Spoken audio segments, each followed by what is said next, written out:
a pelear una batalla. Uno es las armas de nuestra milicia, como lo dice el texto. Nuestras armas, los recursos que tenemos dados por Dios para pelear esta batalla. Lo segundo es el campo de batalla en el que nos toca pelear. Y lo tercero sería la estrategia que el enemigo tiene, que tenemos que conocer a nuestro enemigo para saber cómo vencerlo. Así que vamos a mencionar esos tres puntos, desarrollando lo que hemos aprendido de la palabra de Dios y del mensaje. Dice la palabra, primero vamos a hablar de las armas de nuestra milicia. Nosotros tenemos más que un arma, tenemos una armadura que nos protege. La palabra del Señor nos dice en el libro de Efesios, capítulo 6, verso 10 en adelante, dice, por lo demás, hermanos míos, fortaleceos en el Señor y en el poder de su fuerza, y vestíos de toda la armadura de Dios, para que podáis estar firmes contra las acechanzas del diablo. Porque no tenemos lucha contra sangre y carne, sino contra principados, contra potestades, contra los gobernadores de las tinieblas de este siglo, contra huestes espirituales de maldad en las regiones celestes.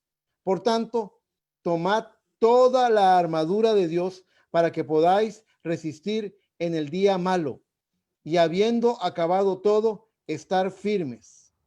Dice, sigue diciendo el verso 14, estad pues firmes, ceñidos vuestros lomos con la verdad y vestidos con la coraza de justicia y calzados los pies con el apresto del evangelio de la paz. Sigue diciendo, vamos a ver, sigue diciendo el verso 16, sobre todo, tomad el escudo de la fe, con que podáis apagar todos los dardos de fuego del maligno. Tomad el yelmo de la salvación y la espada del Espíritu, que es la palabra de Dios. Bendito sea el nombre de nuestro Señor Jesucristo. Vamos a desarrollar entonces en el tema de los recursos, de las armas de la milicia que hemos recibido de parte del Señor, un pequeño pensamiento respecto a esta armadura. La actitud de la batalla es la que encontramos en el verso 14 que dice, ceñidos vuestros lomos. Eso quiere decir que tenemos que estar vestidos, listos, preparados.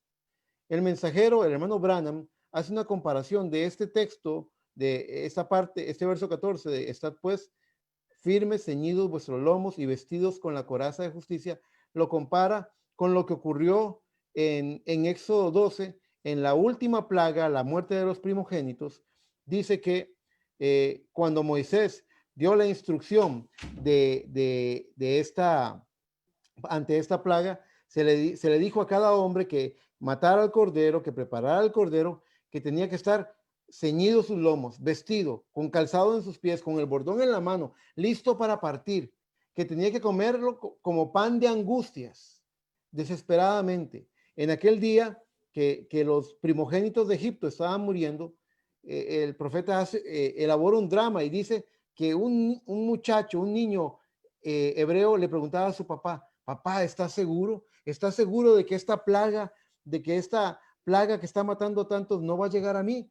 Estoy seguro, hijo mío, nosotros hemos aplicado la señal. Eso quiere decir ceñir vuestro lomo, significa estar firmes. Lo siguiente que encontramos es que la armadura de la que habla Efesios 6 está hecha para proteger al soldado, al guerrero, del entorno que le rodea. Y siempre me ha gustado hacer una comparación. El traje dice, uno se viste conforme a la ocasión. Voy a decirlo de esta forma. Yo hoy estoy vistiendo camisa con corbata, pero si tuviera que subir, si fuera levantado en los aires por un cohete espacial, a hacer órbita en el espacio, esta ropa no sería la adecuada. Existe un traje de astronauta que sirve para, que tiene las condiciones aptas para propiciar la vida. Y es que la palabra que nosotros nos comemos, de lo que usted se alimenta, eso produce en usted una atmósfera. Usted es un creador, somos creadores de atmósferas. La palabra que usted, lo que usted ve, lo que usted habla, lo que usted conversa, si usted está viendo programas de televisión, si usted está viendo películas de Hollywood, si usted está hablando de chistes, chistes vulgares y esas cosas, todas esas cosas van a crear una atmósfera en usted. Si usted, en cambio, abre su corazón a la palabra, recibe la palabra, se come la palabra y se mantiene con el pensamiento de la palabra, eso también va a trabajar en usted. Usted va a crear una atmósfera. Encontramos que este campo de batalla, encontramos que la armadura de Dios te protege de tu entorno. El traje te sirve para crear condiciones aptas para la vida. Entonces, en el ejemplo que les estaba dando, cuando un astronauta es llevado arriba a las alturas, eh, él necesita un traje que cumpla condiciones para la vida, para que no muera allá en el espacio. Eso es lo que hace la palabra por nosotros. Nos lleva, salimos allá a la calle, en donde hay ámbitos, ambientes de pecado, en donde hay todo tipo de circunstancias que son contrarias a la vida cristiana. Pero, ¿qué es lo que encontramos en la palabra del Señor? La palabra del Señor, Cristo oró por nosotros diciendo, no te pido que los quites del mundo, te pido que los guardes del mal. Y él dijo, santifícalos en tu verdad, tu palabra es verdad. Siempre, tan solo el hecho que estamos haciendo en esta hora de congregarnos juntos como hermanos para oír la palabra, eso le da un mantenimiento espiritual a nuestra vida. Cristo le dijo a sus discípulos, vosotros ya estáis limpios por la palabra que habéis escuchado. Cuando usted oye la palabra y se come la palabra y se queda rumiando la palabra, haciendo, usted sabe, usted es lo que usted come. Yo siempre juego, en mi congregación tengo una hermana con la que siempre hago bromas, que con la que yo le digo que ella no creería nunca de que yo me la paso comiendo lechuga, porque físicamente se nota que no tengo el aspecto físico de alguien que come lechuga, que me he comido un poquito más que una lechuga, ¿verdad? ¿Y de qué me refiero? De que usted es lo que usted se come. Si usted se come la palabra, lo que usted piensa es la palabra, lo que usted habla es la palabra, lo que usted confiesa es la palabra, y entonces la expresión de su vida en las acciones, en su actuar, va a ser también la palabra. Por eso les digo que somos creadores de atmósferas. Gracias. Somos creadores de atmósferas. Entonces, si yo tuviera que ponerme un traje espacial para subir a las alturas, ese traje me daría condiciones para sobrevivir allá en el vacío. Y algunas veces, hablando en los términos espirituales, Dios quiere que ascendamos a alturas espirituales. ¿O no dice Efesios capítulo 1, bendito sea el Padre de nuestro Señor Jesucristo, que nos bendijo con toda bendición espiritual en los lugares celestiales en Cristo Jesús? Nos damos cuenta entonces de que Dios nos está llamando a ascender a alturas espirituales y necesitamos tener un traje, una armadura que nos permita sobrevivir en ese ambiente. O también algunas veces Dios necesita que su novia preste atención porque desea enseñarnos cosas profundas. Primera de Corintios 2 dice, cosas que ojo no vio ni oído oyó son las que están reservadas para aquellos que le aman. El misterio de Dios ha sido dado a su iglesia. Aún testifica el apóstol Pedro, dice que la iglesia está hablando de cosas que los mismos ángeles desean saber. Así que nos damos cuenta de que algunas veces tenemos que meternos profundo. También en la palabra de Dios se nos muestra, en la palabra de Dios se muestra que hablando de estas profundidades, quiero que piensen, por ejemplo, en un buzo. Los buzos también tienen un traje especial que les sirve para meterse en las profundidades. Incluso algunos bucean a una profundidad tal donde ya no llega la luz del sol, que ellos tienen condiciones especiales. Creo que el tanque está hecho compuesto de helio, porque si respiraran oxígeno en esa profundidad, sus cuerpos explotarían, reventarían. ¿Qué estamos hablando? De que también necesitan un traje especial, acorde, que le dé condiciones aptas para la vida. Y eso es lo que hace la palabra de Dios. La armadura de Dios nos permite resistir el día malo, enfrentar el día malo en victoria. Arropados, envueltos en el poder de su resurrección, podemos enfrentar este día malo que nos ha tocado vivir. Otra cosa interesante del tema de la armadura es que en esta producción de atmósfera nos permite identificar. Usted puede identificar la atmósfera de las personas.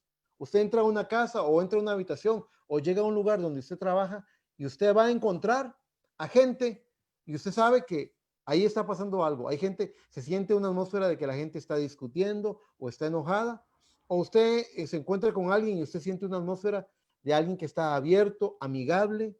eh, Usted puede captar el espíritu de la persona.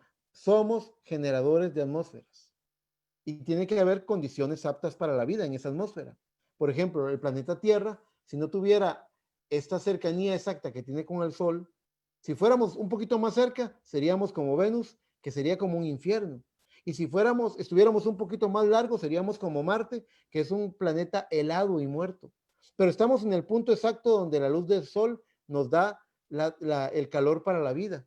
Y nosotros, hablando en el plano espiritual, tenemos nuestro sol de justicia, Cristo Jesús, que nos da también la luz de su palabra para darnos vida. Además, Él ha provisto el Espíritu Santo. Comparativamente hablando con los términos que les estoy hablando, el planeta Tierra, si en la Tierra no existiera agua, no habría vida, porque sin agua no podemos vivir. Y también Dios proveyó un manantial de agua que salta para vida eterna aquí adentro por medio del Espíritu Santo. Una vida que se está refrescando constantemente por medio de la vida de Dios. Así que el primer punto está abordado. Dios nos ha dado una armadura. Las armas de nuestra milicia son poderosas en Cristo para la destrucción de fortalezas. Eh, Ahora, el segundo punto es un punto de mucho cuidado. Tenemos que conocer el campo de batalla en el que vamos a pelear. ¿Cuál es el terreno? Muchas veces, muchos cristianos han fracasado en su batalla contra el enemigo porque están peleando en el terreno equivocado. Usted ve un águila cuando va a pelear con la serpiente, no se asienta en la tierra a pelear con ella, porque el terreno de la serpiente, el terreno del enemigo es la tierra. ¿No? ¿Qué hace el águila? El águila apresa la serpiente y se la lleva a alturas. La serpiente no sabe qué hacer en la altura. Ella está desprovista de todo recurso para pelear con el águila en las alturas. Es el águila con sus alas la que está facultada para vencer a la serpiente en las alturas. Y muchos cristianos han perdido la batalla, han perdido batallas, tal vez no la guerra, pero sí batallas porque las están peleando en el terreno del enemigo. Sálgase de ese terreno, métase en el terreno de Dios, donde Dios lo protege, donde Dios lo respalda, donde Dios lo bendice. Usted sabe de lo que le estoy hablando. Camine en promesas de Dios, camine por promesa, camine por fe, no haga nada por duda. La palabra del Señor dice, la palabra del Señor dice que en el libro de Romanos, que todo lo que no procede de fe es pecado. Si usted tiene dudas sobre algo, si no tiene certeza, si no puede moverse en fe, cuídese de eso, absténgase de eso. Nos movemos por fe. Muy bien, entonces para el campo de batalla, quiero que leamos lo que dice Primera de Pedro en el capítulo 5, en el verso 8, que fue el texto que utilizó el profeta en el mensaje La más grande batalla jamás peleada. En ese texto, Primera de Pedro 5, verso 8 y 9, dice la palabra del Señor: sed sobrios y velad, porque vuestro adversario, el diablo, como león rugiente, anda alrededor buscando a quien devorar, al cual resistid firmes en la fe, sabiendo que los mismos padecimientos se van cumpliendo en vuestros hermanos en todo el mundo. El diablo está golpeando allá en México, el diablo también está golpeando aquí en Costa Rica. Así que somos llamados a entender que nuestros hermanos están peleando la misma batalla en diferentes lugares y que tenemos que velar porque ese adversario está viendo a quién quiere devorar. ¿Alguna vez usted ha visto algún documental de esos de Animal Planet? Usted puede ver ahí que el león, el color del pelaje del león, de la melena del león, se camufla en la hierba amarilla de la pradera, de la sabana africana. Y el león se esconde entre la hierba, no se nota, y él empieza a vigilar a la manada. Una manada de venados, por ejemplo. Él empieza a observar quién está joven, quién está anciano, quién está débil, quién está enfermo, quién es muy débil para defenderse por sí mismo. Y él empieza a observar y a escoger a su víctima. Y cuando ya tiene visto quién es el débil, él lo ataca. ¿Y cómo lo ataca? Lo ataca apartándolo del resto de la manada. Si él logra apartarlo del resto de la manada y empieza a perseguirlo, no importa que ese venado corra muy rápido. En algún momento se va a agotar. Eso es lo que el profeta llamaba la carrera de la muerte. Cuando el depredador empieza a perseguir a su presa hasta agotarla. Nunca permite que el diablo lo meta en su terreno, como les decía. Manténgase en la manada, porque en la manada está la seguridad. Júntense como hermanos y oren el uno por el otro. Manténganse orando el uno por el otro. El profeta dijo que el campo de la batalla es la mente, y ahí cometió un grave error el diablo. El diablo escogió la mente porque cuando le habló a Eva, entró por su mente. Y ese fue un gran error, porque nunca fue el verdadero lugar a donde tenían que asentarse las verdades. La verdad de la palabra se asienta en un lugar llamado el corazón. Dios habla al corazón del hombre. El diablo usa la mente, pero Dios le habla al corazón. Por eso muchas veces el profeta nos enseñó en ese mensaje, dude de sus dudas y crea la palabra de Dios. Dude de sus dudas. Ustedes saben, en ese mensaje él habló de las 5 facultades del cuerpo, las 5 facultades del alma, y habló del espíritu como una avenida que puede ser gobernada en una de dos direcciones, o fe o duda. Algunas veces van a venir pensamientos como aves de rapiña, y él dijo, el profeta cita a Lutero, donde recordamos las palabras de Lutero, que él dijo, deja que las aves de rapiña vuelen alrededor de tu cabeza, pero nunca permitas que hagan nido. Si hacen nido, ellos se enquistan como tumores, se enquistan para multiplicarse, y el postrer estado de la persona llega a ser peor que el primero. Así que el campo de la batalla es la mente. Solo recuerden bien que Dios escogió el corazón y el diablo escogió la mente. Y usted va a ser gobernado o por fe o por duda. Algo importante es cómo ataca el enemigo en ese campo de batalla. Usted sabe, en las guerras, hay un libro que yo he leído, un libro que se lee, lo están leyendo en temas de administración de negocios, pero es un libro muy antiguo, se llama El arte de la guerra. En ese libro se habla de que es inconveniente pelear cuesta arriba. Si tu enemigo va cuesta abajo, tiene ventaja sobre ti. Si el sol te está dando en la cara, el enemigo tiene ventaja sobre ti. Si no tiene salida, el enemigo tiene ventaja sobre ti. Entonces, el campo de batalla es muy importante porque la estrategia, que es el siguiente tema, se define basándose en el terreno en el cual se va a pelear la batalla. Y el profeta dejó muy claro cómo ataca el enemigo. El enemigo tiene un triple ataque que siempre va a ser el mismo. El enemigo no cambia su ataque, es el mismo. Lo hizo con Cristo y lo hace con cada uno de nosotros. El triple ataque del enemigo lo podemos ver en el monte de la cuarentena, cuando Cristo fue tentado por el enemigo. ¿Qué nos dice la escritura? Nos dice en el monte de la cuarentena, en el libro de Lucas, nos dice que su primer ataque fue en la debilidad humana. Cristo tenía 40 días y 40 noches de no comer y sintió hambre. Y es ahí cuando el enemigo ataca. Recuerden, no solamente busca al débil, sino que va a buscar al débil para atacarlo en su momento de mayor debilidad. No lo va a atacar cuando están los hermanos juntos alabando al Señor. Lo va a atacar allá en su momento de soledad, en su momento privado. Allí lo va a querer atacar. ¿Cómo fue con Cristo? Cuando tuvo hambre, en su humana debilidad, porque el cuerpo de Cristo fue probado en todo, vino Satán y le dijo, haz que estas piedras se conviertan en pan. ¿Cómo se defendió Cristo? Nosotros tenemos un arma. Dice Efesios 6, el texto que leímos, que tenemos la espada del Espíritu, que es la palabra de Dios. ¿Y con qué se defendió Cristo del ataque del enemigo? Tomó la espada, esgrimió la espada. Y la espada, que es la palabra, Cristo vino y le dijo, escrito está, no solo de pan vivirá el hombre, mas de toda palabra que sale de la boca de Dios. A mí me gusta explicar ese texto de esta forma. Eh, Cristo, nuestro Señor, es nuestra madre águila.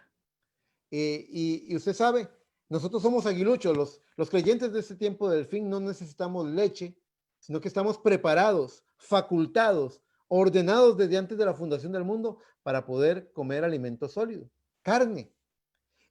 Pero ¿qué es lo que hace mamá águila? Mamá águila machaca la carne y se la da de pico a pico al aguilucho. Entonces siempre me gusta pensar en ese texto de no solo de pan vivirá el hombre, más de toda palabra que sale de la boca de Dios. Me gusta decir, no solo de pan vivirá el hombre, más de todo lo que mamá águila nos traiga de su propio pico al nuestro. Ella quiere sustentarnos, alimentarnos, darnos el alimento espiritual a su debido tiempo. Ese es el primer ataque. El enemigo te va a atacar en tu debilidad. Siempre te va a atacar en tu debilidad. Siempre va a empezar atacándote en tu debilidad. Y él no va a parar de atacar tu debilidad hasta que tú madures, hasta que crezcas y te pares y te defiendas. Él siempre va a decir, como una vez escuché decir, dice, mira, ahí viene Eric, mira cómo lo hago tropezar. Y el diablo me hace una zancadilla y me caigo. Al día siguiente voy por el mismo rumbo, en la misma. Hay caminos que al hombre le parecen rectos y su fin es la muerte. Recuerden, no caminar en el terreno del enemigo. Y ahí va el necio caminando en el terreno del enemigo y viene el diablo y le vuelve a poner la zancadilla y se vuelve a caer. Al día siguiente le vuelve a poner la zancadilla y se vuelve a caer. Hasta que llega un punto en que ese hijo de Dios siente vergüenza, siente un deseo de honrar a su Dios y ya no quiere fallar más. Y la siguiente vez que él extiende la zancadilla, él ya no cae porque ha tomado una decisión. No se va a dejar vencer por su humana debilidad. Va a pelear la batalla, va a crucificar las pasiones de la carne en la cruz del Calvario juntamente con Cristo. Así dice el libro de Gálatas también. Entonces, cuando usted logra superar ese primer ataque del enemigo en su humana debilidad, cuando usted se puede aferrar a la palabra y decir, Cristo, ayúdame a vencer esta carne. Usted sabe, muchas personas piensan que Cristo tenía, que Cristo no sufrió las cosas que sufre el hombre. Él las sufrió. La palabra del Señor dice que tenemos un sumo sacerdote que fue tentado en todo. Él fue probado, su cuerpo sufrió. La palabra del Señor incluso dice que en lo que sufrió aprendió obediencia. Por supuesto, no está hablando del Dios eterno que moraba en él. La carne aprendió a sujetarse. Por eso Cristo en la noche del Getsemaní dijo, Padre, que esta copa pase no como yo quiero, sino como tú quieres. Aprendió a rendirlo a Dios. Y nosotros, que tenemos como ejemplo a Cristo, también tenemos que aprender a rendir todas las cosas a nuestro Señor. Así que si usted ya aprendió a superar su humana debilidad, a ponerla en sujeción para la gloria de Cristo, sepa que ese es solo el primer ataque. El segundo ataque es mucho más fuerte que el primero. Ya el primer round usted lo sobrevivió. Ahora viene el segundo round, pelea de campeonato. Y viene el enemigo y te va a atacar en un flanco diferente. Es un ataque distinto este segundo ataque.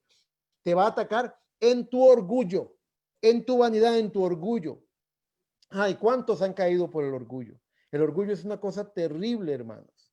Viene, qué le dijo Satán a Cristo en el monte de la cuarentena? Después de que Cristo le dijo, escrito está, le dijo, si eres hijo de Dios, lo llevó al pináculo del templo y le dijo, lánzate, porque escrito está que a sus ángeles enviará para que tu pie no tropiece en piedra. Digo, si es que eres hijo de Dios. ¿Qué estaba haciendo el diablo? Estaba tratando de provocar una reacción en Cristo. Pero ¿sabe lo que dice el profeta? Que Cristo nunca vino a hacer las payasadas del diablo. Y nosotros los hijos de Dios no estamos aquí para hacer los payasos del diablo. Estamos aquí para hacer la voluntad del Padre que nos ha enviado. Estamos aquí para ser cumplidores de la palabra de Dios, para vivir toda la palabra. Así que cuando le dijo, si eres hijo de Dios, también Cristo le salió con el escrito está. Y él le mostró que mientras, y eso nos muestra que mientras usted tenga la palabra en la mano, usted puede seguir venciendo al enemigo. Pero reconozca el ataque. ¿Cuántos de nosotros hemos sido estorbados en nuestro orgullo? ¿Cuántos tenemos un cierto trabajo o una cierta posición en la iglesia y pensamos que ya somos a prueba de balas? Como dijo Pablo, el que crea que está firme, cuide que no caiga. Tenemos un llamamiento a velar por nuestra salvación con temor y con temblor, siempre humildes. No importa qué tan alto te ponga el Señor, entre más alto te ponga, más humilde debes ser. No permitas que el orgullo te venza, no permitas que el orgullo te manipule.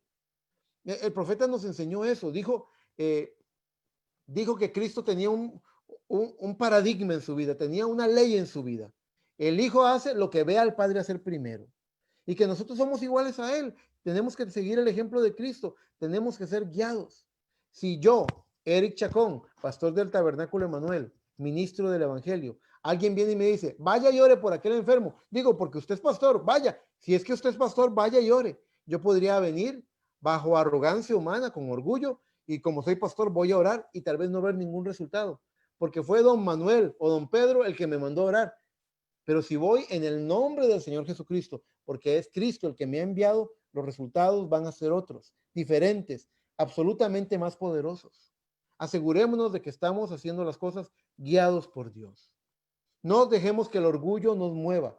El segundo ataque del enemigo, cuando no te puede atacar en tu debilidad, te va a atacar en tu orgullo. Ahora, aquí voy a decirles algo. Voy a ponerles un ejemplo a ustedes, hermanas, de este glorioso mensaje que Dios nos ha dado. Supongamos, por ejemplo, que usted por algún tiempo en su juventud estuvo luchando con la vanidad, y su humana debilidad era que usted le gustaba recortarse el pelo para andar como andan allá en el mundo bajo el último grito de la moda. Digamos que esa era su debilidad humana. Recordamos lo que el profeta dice. Si Dios les ha dado a ustedes suficiente gracia para dejarse crecer el cabello. Es un ejemplo, es un ejemplo. Es la gracia del Señor que le está ayudando a usted a consagrarse, a santificarse más. Pero digamos que usted pasó por un tiempo de debilidad y ahora Dios ha hecho una obra en su vida y usted está más firme, usted ha aprendido también la obediencia y usted se está sujetando y usted está marchando conforme a la revelación, conforme a la fe, con una vida santificada que glorifica el nombre del Señor. Cuidado, porque ya si el diablo sabe que no puede jalarla a usted, vea, el profeta siempre dijo que tenemos que mantenernos en el balance. Y estar en el balance es como caminar en la cuerda floja. Caminar en la cuerda floja para no caerse, para no perder balance, usted necesita, ¿cómo le llaman? Una pértiga, una pértiga que le ayude a usted a mantener el balance donde está caminando. Y esa pértiga no es otra cosa, sino el mismísimo Espíritu Santo que lo faculta a usted para mantenerse en el balance. El profeta dijo, los ingenieros de carreteras hacen las carreteras con una lomita en el centro. ¿Por qué? Porque cuando sopla el viento y llueve, la basura, las hojas, la contaminación busca hacia los caños. Nunca se incline a un extremo o a otro, porque allí hay contaminación, dijo el profeta. Manténgase en el balance. Si el diablo no puede jalarte a una tentación, entonces el diablo te va a querer empujar a un legalismo, pero él no quiere que estés en el balance de la palabra. Si él no puede hacerte un mundano en la iglesia, te va a convertir en un legalista donde todo es malo, donde todo es diablo. No, tienes que estar en el balance que el Espíritu Santo te está dando. Entonces, siguiendo con el ejemplo que les decía, alguno de ustedes, hermanas, que haya tenido esa lucha con su cabello en algún momento, tal vez era jalada por una tentación, humana debilidad, la cual comprendemos porque somos seres humanos. Pero digamos que Dios le dio gracia y que usted pudo vencer eso y consagrarse al Señor. Cuidado, porque el segundo ataque del enemigo es en su orgullo. Ahora el enemigo le va a hablar al oído y le va a decir, qué hermoso cabello tienes, tan largo. Oh, cómo glorificas al Señor. Yo creo que no hay una hermana en la iglesia como tú, hermanita. Te va a hablar de esa forma y te puedes llenar de orgullo. Oh, mucho cuidado con eso, porque el caer en el orgullo de creerte la mejor persona, pues es tan dañino y tan malo como la humana debilidad también. Manténganse en el balance. Ese es el segundo ataque. Primero te ataca en tu humana debilidad. Cada uno sabe en qué es débil y en qué tiene que pelear la batalla. El segundo punto es que te va a atacar en tu orgullo. Ahora, si lograste superar estos 2 rounds en el ring, ahora viene el tercer round, el que pelea por el título, el último, es de peso completo. El tercer ataque es el más tremendo de todos los ataques. Cuando no logró que hicieran cuando el diablo no logró que Cristo convirtiera las piedras en pan, cuando no logró que se arrojara del pináculo del templo, entonces lo tomó y lo llevó y le enseñó todos los reinos del mundo y sus placeres. Y le dijo, mira, todo esto te daré, todo esto te daré, si postrado me adorares. ¿Y en qué radica ese ataque? Ustedes saben, el profeta dice, Cristo tenía la promesa de que él iba a heredar las naciones, que él iba a tener un reino inconmovible, un reino que no tendría fin. Pero ahora el diablo le está negociando su promesa, le está diciendo, mira, en vez de, mira, Jesucito lindo, no tienes que ir al Calvario a morir por este montón de perversos pecadores que no se lo merecen, no tienes que ir al Calvario, tú solamente adórame y yo te doy los reinos del mundo. ¿Cómo fue que dijo el diablo? El diablo dijo, le enseñó todas las naciones del mundo y le dijo, todo esto te daré porque a mí me ha sido dado. Todo eso te daré si postrado me adorares. Y usted sabe cuál es la debilidad del diablo. El diablo quiere ser adorado tanto que se sienta en el lugar de Dios como si, haciéndose pasar por Dios. Él quería tomar el lugar de Dios. Él quiere ser adorado. Así que le negoció a Cristo y le dijo, si me adoras, yo te voy a dar de una vez todos los reinos del mundo. Pero ¿qué fue la respuesta de Cristo? Escrito está. Él no se salió del escrito está. No tentarás al Señor tu Dios. Él se paró con la espada de la palabra. Él nunca soltó la espada. El tercer ataque y el más difícil de todos es cuando el diablo te ataca en tu responsabilidad. En tu responsabilidad, mi hermano. ¿Por qué? Porque quería convencer a Cristo de que no tenía que ir al Calvario, que era más fácil que se pegara una hincadita, se arrodillara ante él y que lo adorara. Pero él tenía una responsabilidad. Igual que Daniel tuvo una responsabilidad cuando siguió orando en tiempos donde no se podía orar libremente. Igual que Sadrach, Mesach y Abednego, cuando ellos no se inclinaron ante la imagen, porque sabían que su responsabilidad era mantenerse creyendo en el Dios de sus padres, en Jehová de los ejércitos, y prefirieron ir al horno de fuego ardiente. Encontramos entonces que el triple ataque del enemigo es en nuestra humana debilidad, primero, en nuestro orgullo, segundo lugar, y en nuestra responsabilidad. Si el diablo no te logra hacer tropezar en tu debilidad humana, te va a querer a empujar por medio de tu orgullo o va a querer que te vuelvas un flojo y que no cumplas tu responsabilidad. ¿Cuántas personas que tienen un entendimiento claro de la palabra de Dios, que tienen una comprensión de la voluntad del Señor, no se congregan porque, como dice, como aquellos que no dejando de congregarse como los que no tienen, lo tienen por costumbre? Hay gente que tiene costumbre de no congregarse. Hay gente que tiene la costumbre de no orar. Hay gente que tiene la costumbre de no leer su Biblia. No escucha el mensaje, no escucha a su pastor. Escuchen a su pastor. Su pastor es la persona ordenada por Dios para poder ayudarles. Así que nos damos cuenta de que ya hemos avanzado bastante hoy. Ya estamos cerca del final. Primero, encontramos cuáles son los recursos de nuestra armadura. Recuerden eso. Usted, la palabra que se come se va a convertir en la palabra que usted piensa y se va a convertir en la atmósfera que lo rodea. Y usted va a cubrirse, usted va a llegar y se va a sentar a la par de una persona que está sufriendo depresión y no lo va a deprimir a usted, sino que usted lo va a ministrar a él, porque hay una atmósfera que lo arropa y lo protege. Usted va a llegar con gente que tiene raíz de amargura, chisme, maledicencia, y usted se va a mantener sin contaminación porque la atmósfera que lo rodea a usted es la atmósfera de la palabra, porque usted cree lo que dijo el mensajero, que dijo, piense lo mejor de su hermano, hable lo mejor de su hermano. Listo. La armadura, primer punto, las armas de nuestra milicia. Segundo punto, el campo de batalla donde se pelea, la mente. Pero recuerde, la palabra no debe quedarse en la mente, debe bajar al corazón. Y en esa batalla, en el triple ataque, él lo va a atacar en su debilidad, en su orgullo y en el llamado a su responsabilidad. Yo espero que Dios les esté dando victoria, que Dios les conceda victoria en esos tres ataques. Finalmente, tengo un último punto y es No podíamos entender, sin entender el campo de batalla, no podemos entender la estrategia del enemigo, de lo que estábamos hablando. Y la estrategia del enemigo se reduce. En el mensaje de la batalla, el profeta lo dice. eh, Satán va a intentar desarmarlo a usted, haciéndole creer que el arma que usted tiene no sirve. Voy a repetirlo. Satán va a tratar de desarmarlo a usted, haciéndole creer que, que el arma que usted tiene, la espada que usted tiene, la palabra de Dios no sirve. Usted nunca baje la espada. Porque si usted logra bajar la espada, si usted suelta la espada porque llega a creer que la espada no sirve, ya lo tiene contra la pared. Ya está listo para matarlo.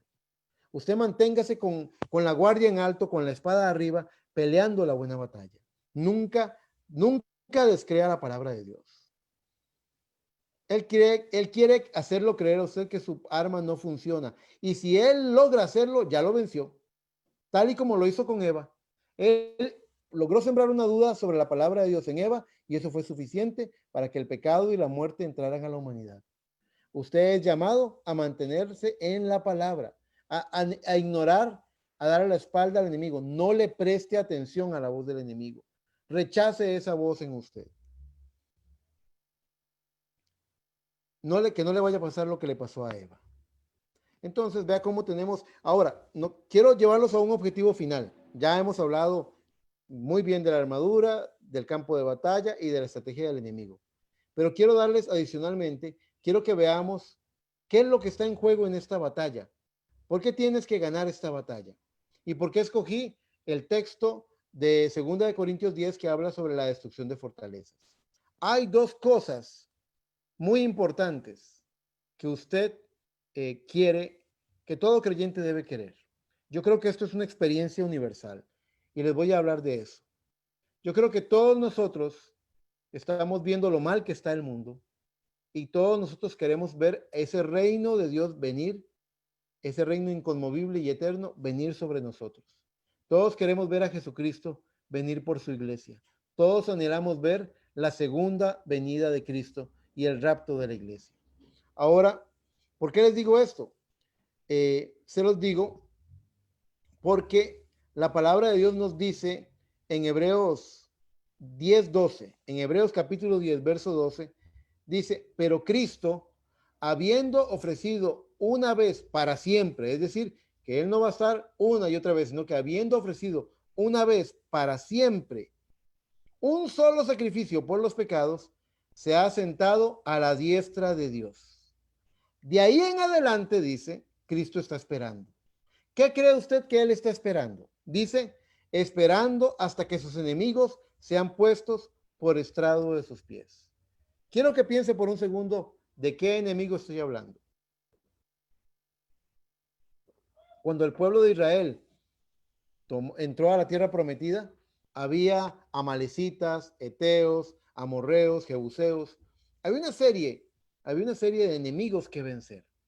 Era su tierra, ya habían entrado, habían llegado, incluso el Espíritu Santo hace una exhortación en este día. En el último capítulo de Josué, del libro de Josué, Josué le habla al pueblo de Israel y les dice, ¿hasta cuándo seréis negligentes en tomar toda la tierra que Dios os ha dado? Estaban todas las tribus hechas un puño, como decimos en Costa Rica, perdonen la expresión, apiñados en Jerusalén. Y el trabajo de Josué era repartir la tierra por heredad, darle a cada tribu su herencia, su heredad. Tenían que ir a pelear por esa tierra, donde estaban esos amorreos, donde estaban esos filisteos. Tenían que vencer esas cosas. Dios estaba peleando por ellos y los había guiado a la promesa, pero tenían que pelear por cada pulgada de terreno. Y muchos creyentes hoy en día han creído el mensaje, se han gozado con él, pero todavía no han hecho que el mensaje todopoderoso que hemos recibido conquiste dentro de ellos cosas como el temperamento, cosas como las pasiones, una serie de cosas que tienen que ser vencidas.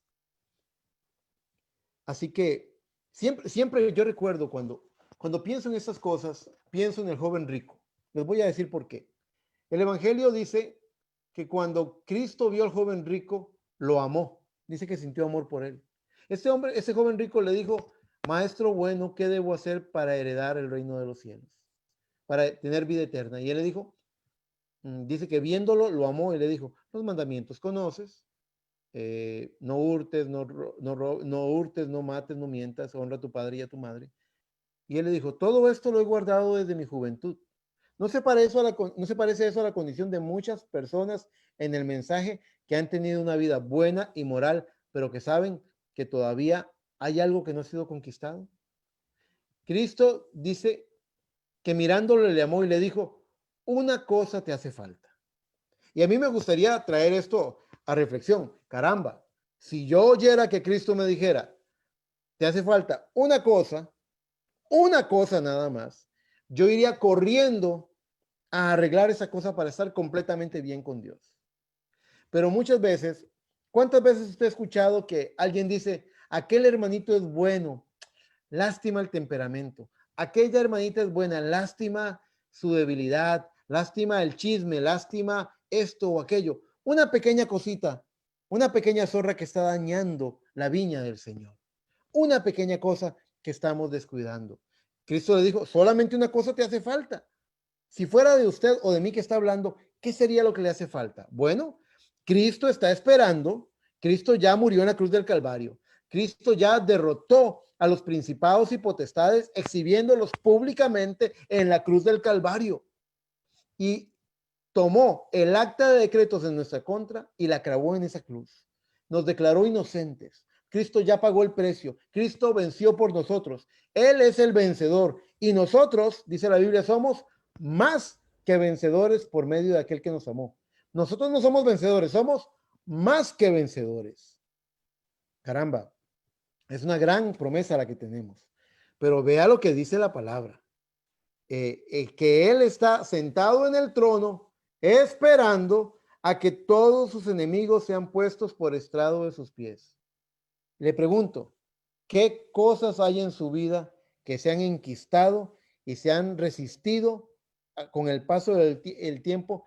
Usted sabe, algunas actitudes como la terquedad o la impaciencia o el enojo se hacen más fuertes con el paso del tiempo.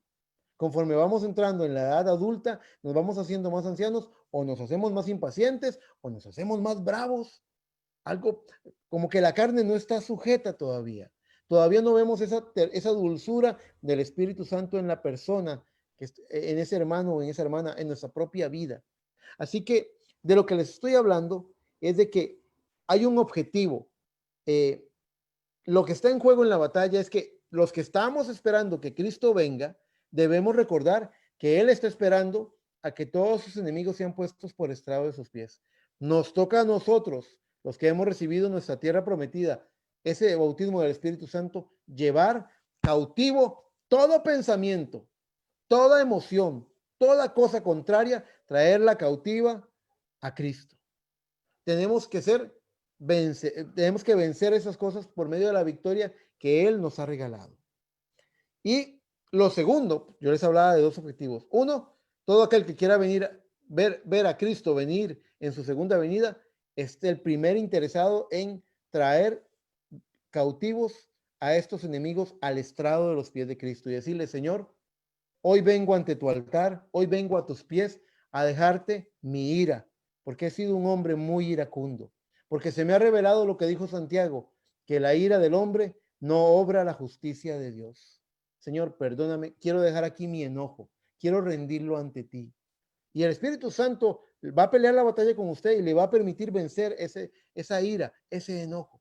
Nos va a dar victoria, pero Él quiere que tomemos a cada espíritu rebelde, a cada pensamiento rebelde, a cada emoción contraria y que le traigamos cautiva a Jesucristo. Y mi último punto es algo igualmente importante para nosotros que la venida de Cristo es que tenemos seres queridos. Yo no puedo ver aquí a la congregación, pero me imagino que muchos van a levantar su mano cuando yo les diga si tienen algún ser querido por el cual están pidiendo que Dios alcance, que Dios lo convierta, que Dios lo lleve. Yo sé que sí, yo sé que hay muchas personas que están clamando por sus seres queridos. Así que, hermanos preciosos, esto también es importante. Quiero ponerles el ejemplo de Rahab. La palabra del Señor nos dice en Hebreos 11:31, por la fe Rahab, la ramera, no pereció juntamente con los desobedientes, habiendo recibido a los espías en paz. Ustedes saben, ella quería una señal segura. Ella quería una señal segura.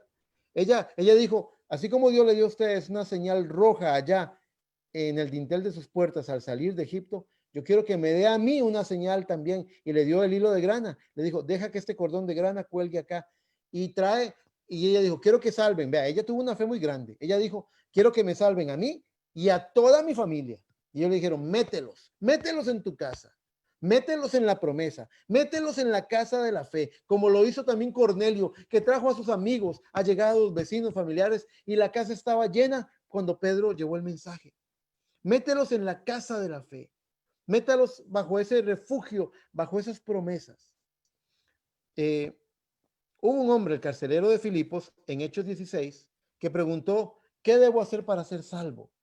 Y Pablo le dijo, cree en Jesucristo y serás salvo tú y tu casa. Mis hermanos, esa sigue siendo la receta porque la palabra de Dios es eterna. El profeta advierte y dice, algunas veces venimos con un recetario diferente a la manera del Señor.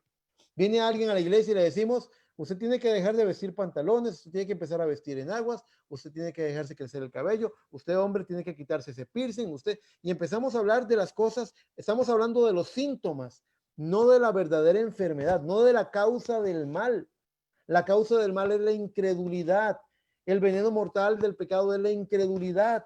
Pecado es incredulidad. Pero cuando usted cree en Jesucristo, las cosas toman su lugar. Cuando usted le ha entregado su vida a Cristo y su relación con Él le va a demandar santidad, le va a demandar orden, lo va a poner en el camino correcto. Así que la receta, dice el profeta, que muchas veces tratamos de manipular a las personas para que se hagan a la manera que nosotros pensamos que debería ser. Cuando sigue siendo la misma respuesta que dio Pablo. Cree en Jesucristo y serás salvo tú y tu casa. Ahora, ¿cómo opera esto? La fe que, dice el profeta, explica, si tú tuviste fe para ser salvo, ahora ten fe para que ellos reciban una fe igualmente preciosa a la tuya. Ten fe para que ellos sean salvos también. Ellos van a ver tu fe y eso va a despertar la fe en ellos. Pero no se trata de tratar de cubrir a un pecador que no ha creído, porque carne y sangre no entrará al reino de los cielos. De lo que se trata es de que alcancen una fe igualmente preciosa a la suya, hermano y hermana.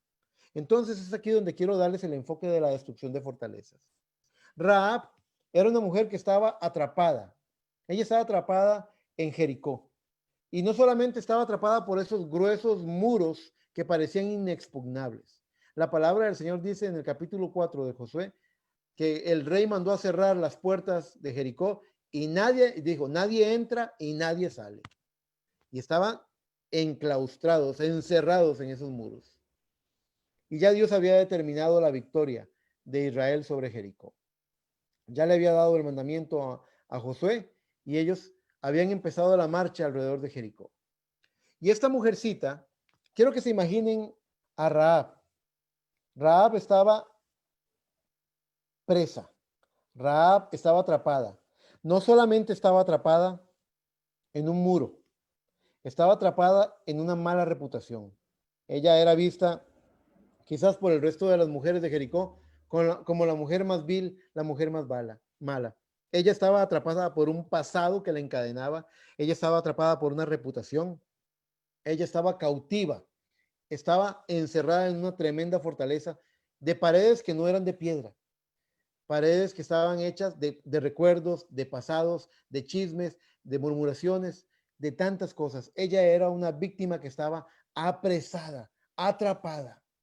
¿Cómo ser? Ahora, si fuera solamente un muro de piedra, pues botas el muro de piedra y ya se consigue la libertad. Pero cuando eres víctima de una reputación, cuando estás presa de tu pasado, ¿cómo logras vencer eso?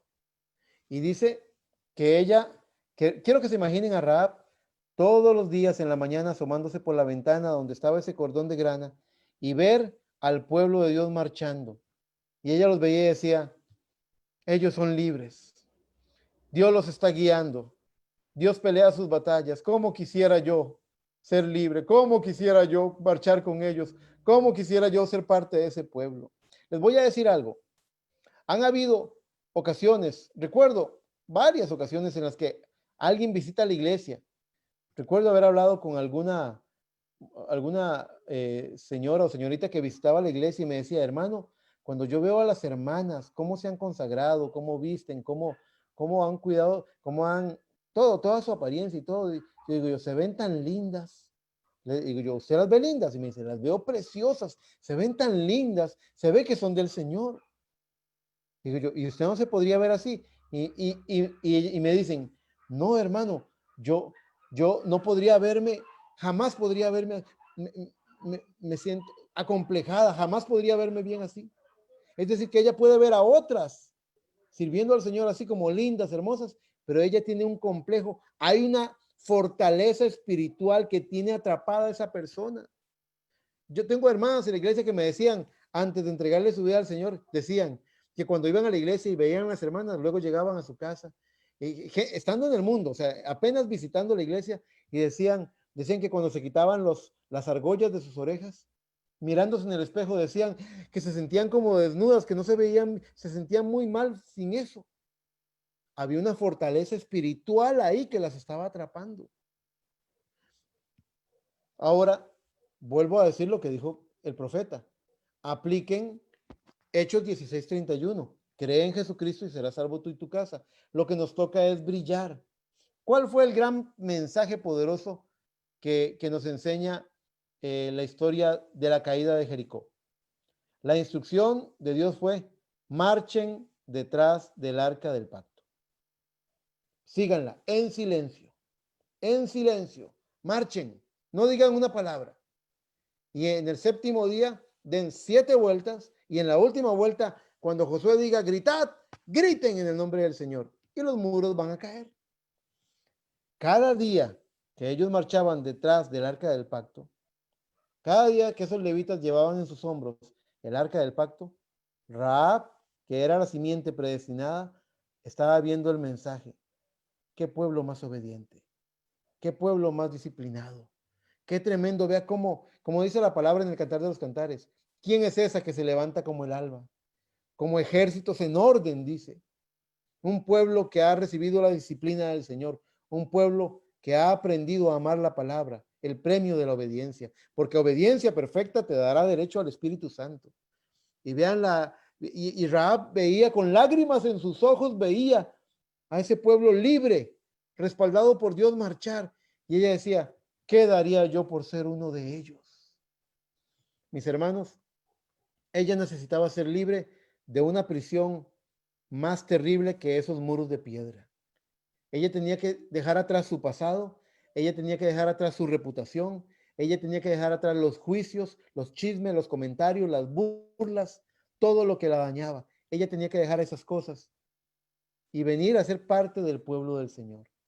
Y cuando los muros cayeron y la gloria de Dios se mostró, que Dios sigue siendo el mismo, Dios Todopoderoso, Jesucristo, el mismo de ayer, de hoy y de todos los siglos, cuando los muros cayeron, la gloria del Señor, vea, esa mujer vivía en el muro y lo que tenía que caer eran los muros. Ella vivía en el lugar de juicio. Ella vivía en el lugar que estaba prometido que iba a ser destruido. Ella estaba parada en el lugar que Dios había jurado que iba a destruir.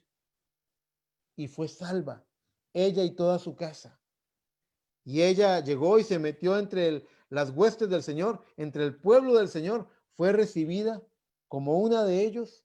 Y por ahí Dios tenía predestinado, preordenado un galán, el general Salmón, que la vio y se enamoró. Amor a primera vista cuando la vio. ¿Ustedes piensan que pesó para que a él le importó lo que había pasado en Jericó? A él no le interesaba. Él había visto, ¿sabe por qué no le interesó? Porque él había visto que Dios había botado los muros y la había salvado a ella. Todo Israel estaba maravillado de ver que una familia entera había sido salvada, viviendo en el mismísimo muro, en el mismo lugar de destrucción. Ellos salieron adelante por la mano de Dios. Salmón no tuvo un juicio hacia ella. Salmón no consideró cualquier reputación, cualquier cosa, cualquier murmuración. Salmón vio que Dios estaba con ella, que Dios la había recibido y él no podía, y él se enamoró de ella y se casó con ella y tuvieron, y de ahí vino el linaje de David. De ahí vino Boz, de ahí vino David, de ahí vino es el linaje, es el cordón de grana que habla, el hilo de redención hasta que llegó Cristo. Es el mismo linaje. Entonces, ¿por qué les cuento estas cosas? Porque en esta batalla que estamos peleando, tenemos fortalezas que destruir. Algunas son interiores, algunas tenemos que llevar cautivo todo enemigo a los pies de Cristo. Cosas que están aquí adentro, que se han rebelado contra la gloria de Cristo. Y lo otro es que tenemos seres queridos que queremos que sean alcanzados por la salvación también. Marche. Deje que ellos vean su amor y su obediencia a la palabra. No se ponga a discutir con ellos. Usted ve que el pueblo de Israel no les decía nada. Tal vez la gente de Jericó les tiraba piedras, les hacía burla, les decía que se fueran. Ellos no prestaron atención. Ellos marcharon obedeciendo el mandato de Dios. Y Dios se encargó de botar los muros. Usted marche, usted viva la palabra, usted tenga una vida consagrada y sincera delante de Dios, obedezca toda la palabra y brille delante de ellos. Y usted va a ver cómo los muros se van a caer. Porque por ahí alrededor suyo hay una Rahab deseando ser libre de su pasado, de la vida que tiene, a una vida mejor. Desea ser parte del pueblo del Señor, desea ser llena con el mismo espíritu con el que ustedes están siendo llenos. Quiero que piensen en esto, en la destrucción de esas fortalezas y que busquen en su corazón eh, la fuerza y el valor para poder obedecer toda la palabra de Dios. Quisiera terminar haciendo una oración. Les pido que cierren sus ojos y que oren conmigo. Amado Padre Celestial, en esta hora yo te pido, Señor, que tú bendigas los corazones de mis hermanos, sus vidas. Padre, hemos hablado de la batalla que estamos peleando. Hemos hablado de la armadura que tenemos que poder ponernos. Hemos hablado del campo de batalla y cómo ataca el enemigo. Y ahora hemos hablado del por qué, del motivo para pelear esta batalla. Todos nosotros queremos ver la segunda venida de Cristo. Todos nosotros queremos encontrarnos contigo en los aires. Necesitamos tomar todo espíritu, pensamiento o sentimiento filisteo y arrestarlo y llevarlo a los pies de Cristo. Necesitamos vencer hasta el último enemigo, Señor. Y necesitamos brillar y testificar para que gente que está atrapada en fortalezas espirituales pueda ver los muros caer y pueda venir a ser parte del pueblo del Señor. Que personas como esas que dicen, yo veo a las hermanas tan lindas, pero yo no me puedo ver así, alcancen la gracia tuya para verse así. Solamente déjanos brillar, déjanos, Padre, reflejar tu luz como la luna refleja la luz del sol. Ayúdanos en el nombre de Cristo para que sea hecho de esta forma. Y en una forma muy especial, te pido que bendigas el ministerio de mi hermano Marcelo, que bendigas a su congregación, que bendigas a sus familias y que ellos, si ellos están pidiendo por un ser amado, por un ser querido, Padre, te pido que escuches esa petición y que tú hagas a cada hermano y a cada hermana que te está pidiendo eso, que los conviertas en el instrumento de tu testimonio para que esas fortalezas caigan, para que esos muros caigan y tu simiente predestinada entre al redil de Dios, al rebaño de Dios. Padre, en el nombre de Cristo Jesús, esas cosas te las pido. Amén, amén y amén. Dios les bendiga, mis hermanos. Ha sido un placer compartir este mensaje con ustedes.